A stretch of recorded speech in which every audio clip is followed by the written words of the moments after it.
out today, Harry. Yes, Governor. You'd never guess there'd been any controversy over our new highway, would you? Well, from the size of this crowd, it appears that most of your people like the idea now. I'm sure most of them do. But I'll have to admit there are 2 or 3 folks out there I never thought would show up today. Even the head of our Business Improvement Committee and the descendant of our founder are here today. Maybe they've finally seen the light. Jack, I sure hope your grandfather Connor's not turning over in his grave at what's happening here today. Well, if he is, Bob, it isn't because you and I didn't fight it all the way. Now that it's built, let's hope we have been wrong.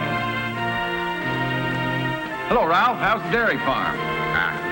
Haven't we convinced you farmers yet? Nope. But what's done is done. Now, if they'll just cut that ribbon, I can get on in the market and see if this road is worth the trouble it's caused me.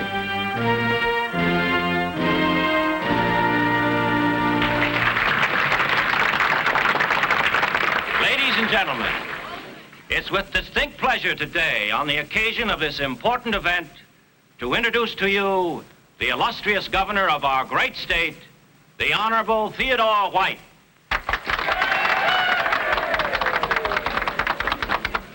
Thank you, Mayor Spencer. Distinguished guests, ladies and gentlemen, I compliment you on this large gathering here today. It shows clearly that you, the people of Connersville, recognize the true significance of this ceremony to each and every one of you. You have had your discussions, even disagreements, about the highway, in the public hearing room, on the streets, and in your homes. And I think you'll all agree that such discussions are healthy, for from them comes the majority will. We are gathered here today to dedicate a new highway that represents the majority will of the citizens of your community. One segment of a great national system of highways that one day soon will connect the major cities of our land. You good people of Connersville are about to reap the benefits, almost certain Reap to the follow. benefits. Let's hope that's the case, Governor. Let's hope the future proves that 18 months ago the right decision was made. 18 months ago.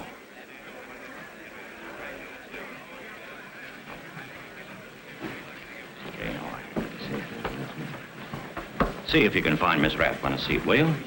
We can't have the town's prettiest schoolteacher standing, can we?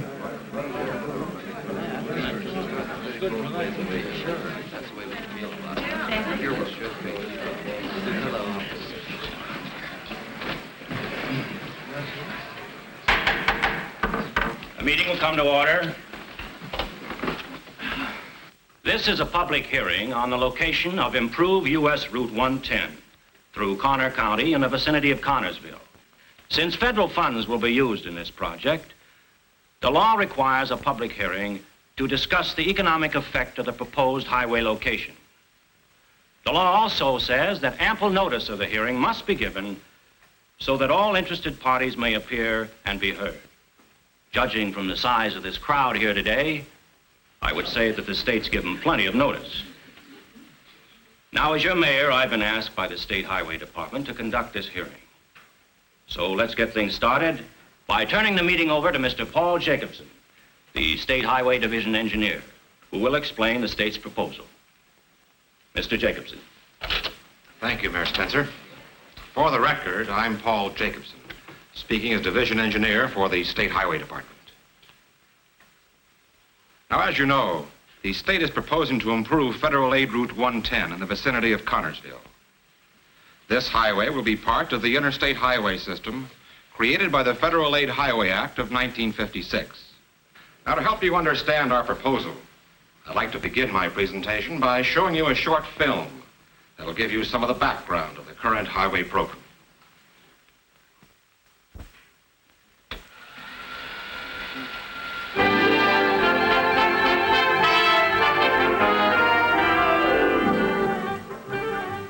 In this century, America has become a nation on wheels. We ride on wheels to work, to shop, to play, to go about any place we want to go. We depend on wheels to bring us the food we eat, the clothes we wear, the things we use. But when we depend on wheels, we depend also on highways and roads and streets for the wheels to roll on. And therein lies the challenge. building highways and roads and streets fast enough to keep up with the need. After World War II, the nation began developing a case of acute congestion that cost us millions of dollars a year in time, equipment, and lives. By 1956, there were more than 65 million cars on our roads, with 90 million forecast by 1975. Clearly, it was a time for national action. Congress responded with the Federal Aid Highway Act of 1956, providing the staggering sum of $51 billion to be spent by the states on highway construction by 1971. The most talked about phase of the act is the Interstate Highway system, a 41,000-mile network of our most important roads. Most of these roads will be 4, 6, even 8-lane expressways constructed for through traffic. They will take the over-the-road driver from city to city, coast to coast, at highway speeds, even through large population centers. The Federal Aid Highway Act offers relief to the local driver, too, by giving him easy access to his home, work, stores, without interference from through traffic. Billions of dollars will be spent for city streets and expressways and for other highways of the primary system. The farmer, too, benefits directly from the billions allotted for the improvement of state and county highways, as well as the farm-to-market roads of our rural system. These new highways will have a far-reaching economic impact on the entire nation. They provide a heavy-duty link between all parts of productive America.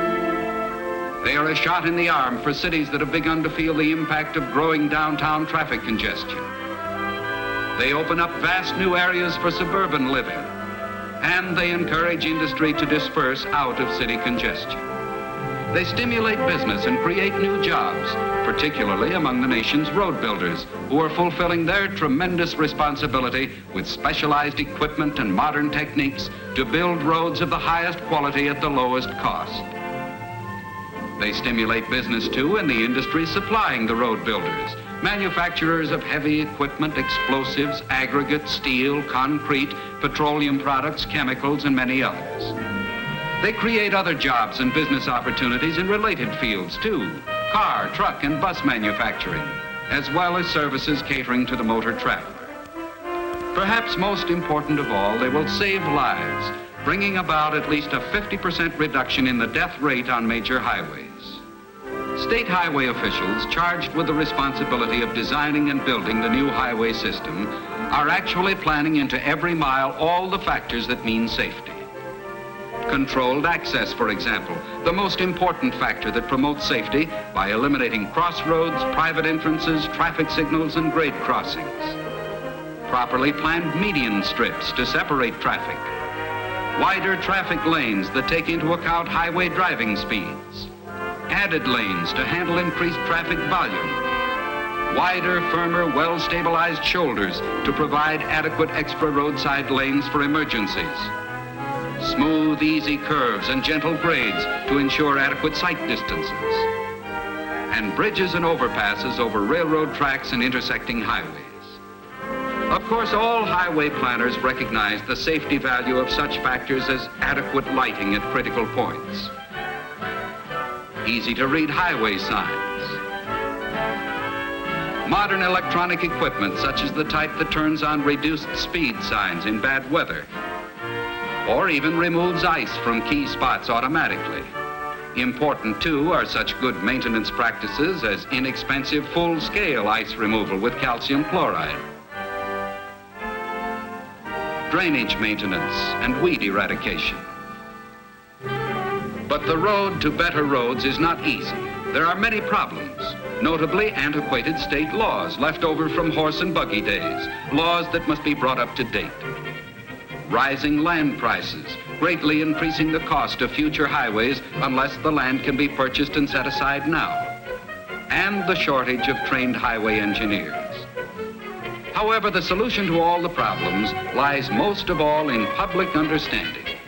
For only when each citizen becomes better informed about his state's highway program, only when he helps develop the popular support so essential to highway progress, can the nation meet the highway challenge, so the better, safer roads of tomorrow will become the roads of today.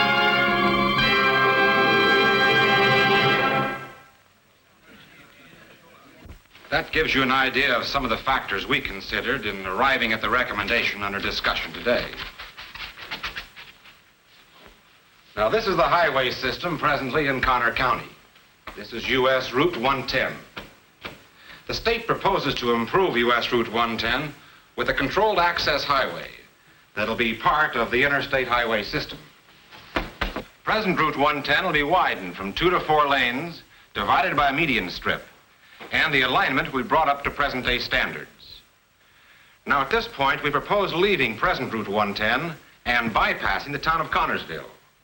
There'll be easy, convenient access to and from the new highway with adequate signs. We also propose to improve that portion of present Route 110 that runs through Connersville, to widen the pavement from 18 to 22 feet, and to correct the alignment in several places. We believe Route 110 offers the best, most economical path for the new interstate highway through Conner County. Relocating it elsewhere would mean excessive land costs, innumerable right-of-way problems, and greater construction costs. Now, our decision to make Route 110 a controlled access highway is based on these traffic count figures. About 8,000 vehicles use the present Route 110 through Connersville every day. By 1975, we estimate 16,000 vehicles daily. Now, perhaps that explains why congestion is increasing every day on Main Street, and why the accident rate on Route 110 has become one of the highest in the state. Now, our traffic count points out another fact. Of the 8,000 vehicles that travel Route 110 each day, only 1,500 are destined for Connersville. The other 6,500 are merely passing through. Therefore, we're recommending that the new highway bypass the town in the belief that it offers the most advantages both to Connersville and to the state. From your point of view, it'll keep Main Street free of the excessive congestion caused by through traffic. It will relieve local people, especially children, of the hazards of through traffic. And it'll keep through traffic off the street in front of the new elementary school. From the state's point of view, it'll give through traffic a shorter distance to travel without getting tied up in business district traffic. It eliminates hazardous curves, and it costs less than buying the additional right-of-way necessary if we did go through town. Now, we've studied the situation carefully and believe sincerely that our recommendation is in the best interest of the most people. That concludes my presentation, Mayor Spencer, and thank you.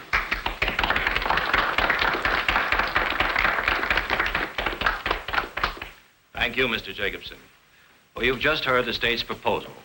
Is there anyone who... Bob Harris, you look like you have something to say. You bet I have, Mayor. I think Mr. Jacobson is forgetting. Bob, would you identify yourself for the record? I'm Robert Harris, owner of Harris's Drive-In Restaurant, and I'm speaking as chairman of the Committee on Business Improvement of the Connersville Chamber of Commerce. I think Mr. Jacobson is forgetting there's lots of us in this town who make our living from people driving down Main Street, seeing our signs and stopping. What we need is more people driving down Main Street, not less. If you don't have traffic, you don't have business. Take me, for example. I got 4 men working for me, and they got families to feed. If I don't get business, those families don't eat. So that's why I say, speaking for the Chamber of Commerce, if there's any highway improvement to be done, let's improve the roads that bring more people into Connersville.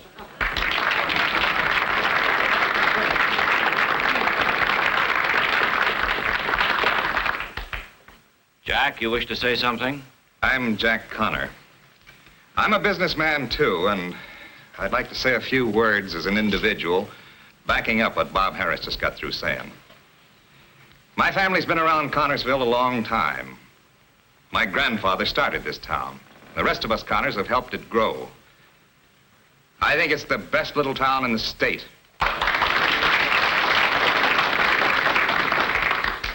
This town was made what it is because of the highway running through it. I don't think anybody can deny that. Route 110 brought people into town to shop and to market their farm goods. Of course, none of us ever got rich, but most of us are right comfortable. Now the state comes along and wants to build a bigger and better Route 110. And instead of bringing it through Connersville, where it'll do the most good, they want to go chopping up a lot of farmland outside of the town to fix it so that people won't have to come to Connersville. I say that's wrong. I say the road should come through town the way it's always done.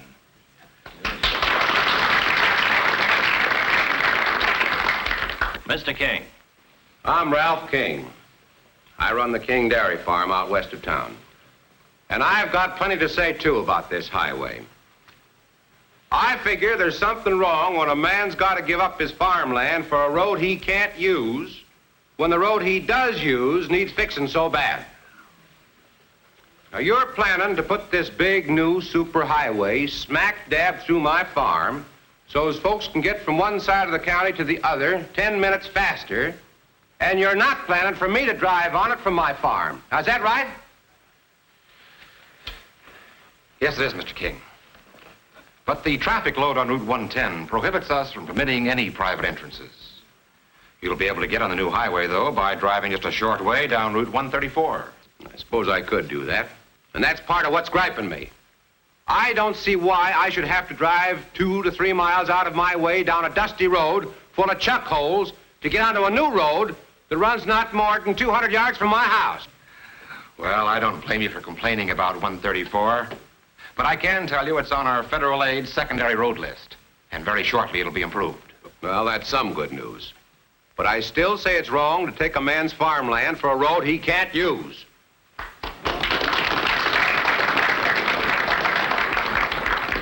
Mr. King, the hardest part of being a highway engineer is explaining to people why we have to take their land for a new highway. Believe me, we're the first to admit that we must inconvenience many good people. But it's our job when we plan new highways to try to do the most good for the most people at the least cost and inconvenience. As I said before, the state believes the bypass around Connersville is in the best interests of the most people. Well, it seems to me, Mr. Jacobson, that there's too much thought being given to other people. What about us right here in Connersville? Well, maybe I can help answer that question. My name's Henry Loomis, editor of the Connersville Courier, but I'm speaking as chairman of the Traffic Improvement Council, which Mayor Spencer formed last year. Now, first, I'd like to say that our group agrees with the state's recommendations. Now, the improvements proposed for present Route 110 through Connersville fit in perfectly with the Master Street and Highway plan that we've worked out for Connersville. And we feel there are some very good reasons why this bypass will be of great interest to all of us. Now, you've already heard some of them from Mr. Jacobson, but there are others. Now, do any of you realize that a controlled access highway through Connersville would mean a barrier dividing the town in half?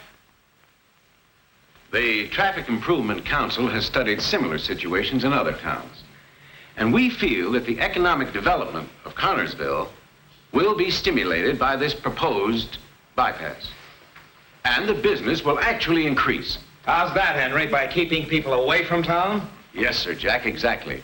By keeping those out who didn't plan to stop here anyway. Now, what good do through drivers do your business if they don't stop? Plenty of them stop at my place. Well, Bob, I'll admit you may be an exception. But generally speaking, through traffic adds nothing to Connersville but the bumper-to-bumper congestion which is already choking us to death. Now, if we can get rid of excess traffic, we'll find that Connersville can take a deep breath again. And people who want to shop here will. And the lack of congestion will make others want to come. And they'll be the ones who'll drive by your sign, Bob. That's all fine and dandy for you people in town, but what about us farmers? Well, I'd say that a new highway could expand your food market potential, both to the north and south. Now, you probably saw the story in Route Map in last week's paper. You'll be able to drive farther if you want to in a day's time. Now, isn't that so, Mr. Jacobs? Yes, it is. And there's another benefit to you, Mr. King, that nobody else had mentioned today. The economic development that's likely to take place along the new bypass route. Now, other cities have found that industry tends to locate along a good highway outside of town. Land values go up. People move to new suburban homes where they can drive to work in a short time. Mr. Jacobson, Yes, Mayor? do you have any specific evidence where such development could take place? Well, it's already happened along Route 128, the circumferential highway around Boston, and the New York Thruway, the Gulf Freeway in Houston, and in a number of places in California. Of course, we can't guarantee it'll happen here, but there are plenty of examples to show what could happen. And that would have an effect on the property of everyone along the highway, including yours, Mr. King. That's a long time proposition. Right now, I'm a farmer.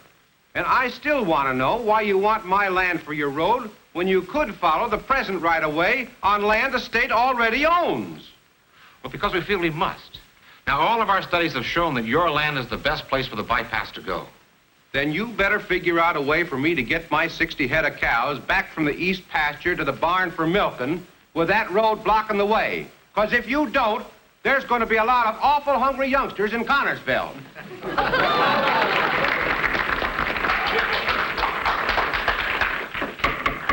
We'll study the situation, Mr. King. And if necessary, we'll modify our plans to include an underpass so you can move your cows. Bob, did you wish to add something? Robert Harris again. Mr. Jacobson, I want to get something clear. Is this bypass plan definite or proposal? Well, it's the state's recommendation, based on a careful study of all the engineering facts and the social and economic data available to us. This meeting is being held to invite any new information and points of view concerning the economic effect of our recommendation. A record is being kept of your comments and will be thoroughly reviewed before we can take any action. Then someone will consider what I say about the bypass. Yes, they will. Then I'm still against it.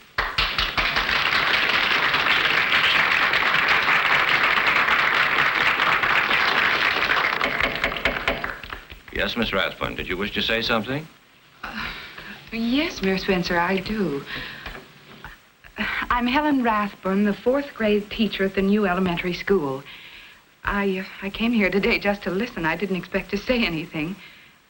But after hearing some of the arguments against the new highway proposal, I would like to say just one thing. Well, I'm just amazed at the number of people here who seem to be thinking only about themselves. But isn't there a lot more to it than that? Well, I'm a school teacher. I work all day with children, and they're your children.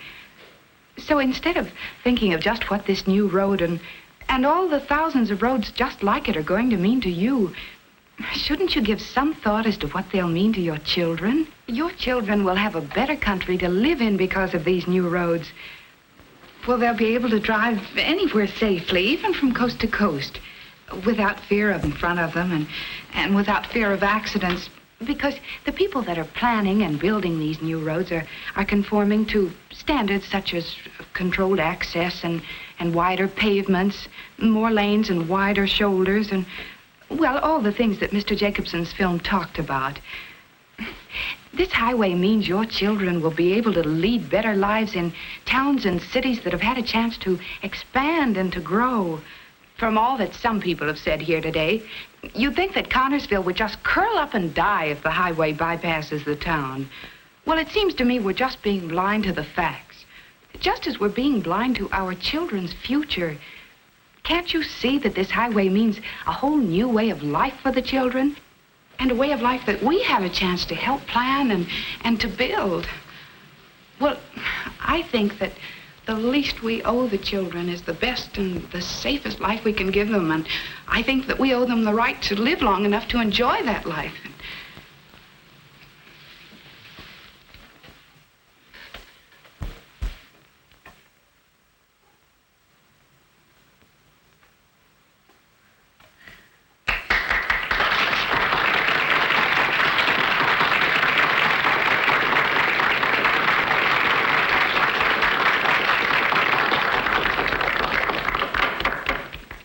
Thank you very much, Miss Rathbun. Now, is there anyone else who... Henry? Henry Loomis again. I was about ready to give a detailed report on the master street and highway plan to convince this group that the state's proposal is going to help us, not hurt us.